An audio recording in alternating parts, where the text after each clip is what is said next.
Hey guys, Dave here. Welcome to the Centurions Review, the punk rock band of War Game Review Institutions. This is the Great Battles of the American Civil War, Volume 3, Wilson's Creek, the West's First Fight, August 10th, 1861. This is from Strategy and Tactics, number 80. I believe this was printed in 1980.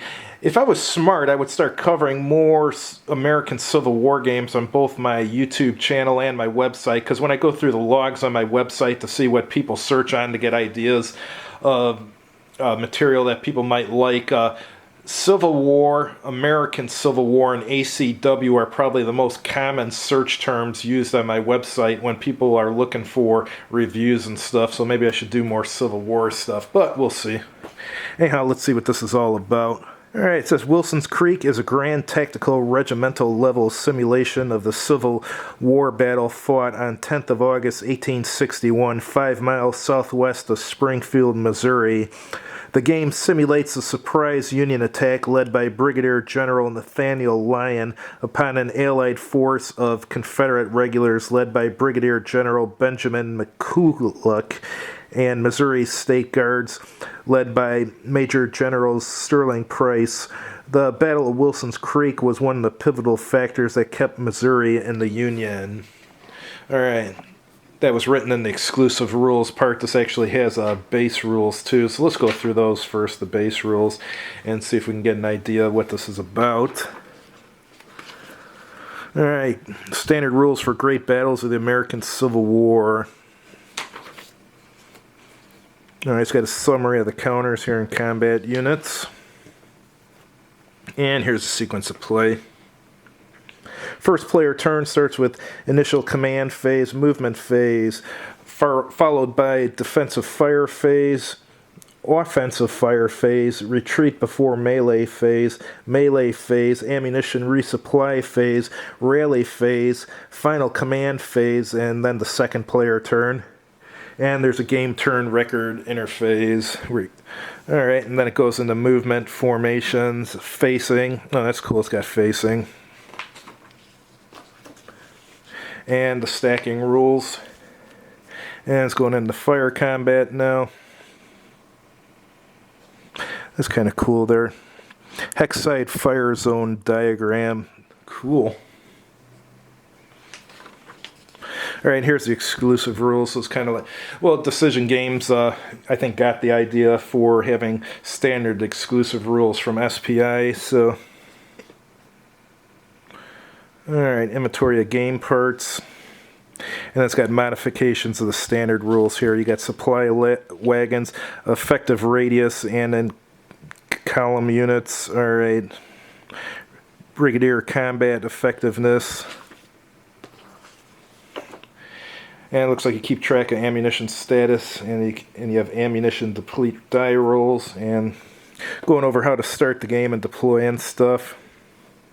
And going over the Confederate encampment, and going over the route and retreat movement.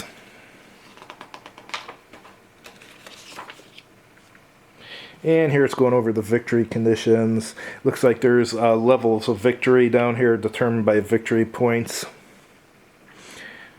And let's go over the victory point awards schedule. For each supply wagon captured, 5 victory points. For each Confederate infantry or cavalry strength point killed, 1 victory point. For each Confederate gun destroyed, 1 victory point. Each Confederate gun or infantry or cavalry strength point captured, you get 2 victory points, so you get more for capturing. And a Confederate brigade commander killed or wounded, 3 victory points. For each Confederate brigade commander captured, 5 victory points. For capturing McCulloch or Price, 15 victory points. And occupation of Sharps and or Ray's house, victory points as per some other schedule. Alright. For each Union unit killed, 1 victory point. For each one captured, 2 victory points. A Union brigade commander killed, 3 victory points. And it's got a special thing under 26.5 for retreating units. And for killing, wounding, or capturing lion, 10 victory points. For the possession of sharps in a Ray's house, you get victory points as per 26.3. And each one out of supply.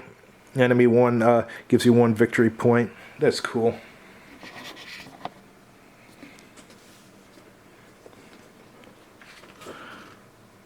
Alright, going over ammunition supply here and supply wagons and stuff. Pretty long exclusive rules. I'm used to like standard rules being like, anywhere from 5 to 20 pages, and then exclusive rules only being like 1 to 6 pages. This looks pretty long. Going over melee combat now. Morale and route retreats. And it's got special cavalry rules, and here's some leadership rules.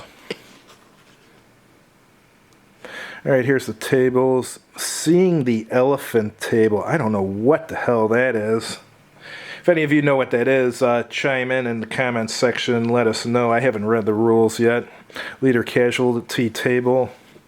Fire combat results table, density adjustment chart, ammunition loss table, and melee combat results table. Cool. Alright, let's take a look through here. This came in a little plastic baggie when I got in. The guy put this in to keep it from bending. I'm actually going to take this out and cut it up to use to make some homemade counters. I'm making my own game right now. Actually, I have about 10 games in various states of progress, but I'm seriously working on one of them now to actually get it finished. Doing the prototype. Alright, let's look at the map here.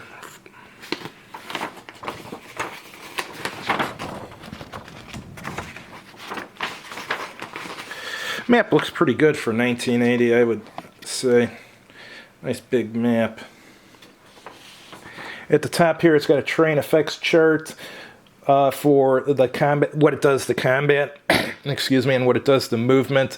And then you got a game turn record track here. And you have a terrain key down here. And way down here, you have a range effects chart that can only be visible by one of the players, and a stacking restriction chart. So this looks pretty detailed. If you're into detailed games, I'm sure you're going to like this. Yeah, map looks pretty good for 1980, especially for a magazine game. Alright, let's see what else we got in here. Some advertisement for Yaquinto Games. Probably own most of these. Not all of them, but cool. Alright, let's look at the counters. Bear in mind, this is from 1980, so you're not going to get the... And it was a magazine game, so you're not going to get the quality on the counters you're going to get nowadays. But for 1980, that's about what I'd expect. Are they two-sided? Yes, they are two-sided.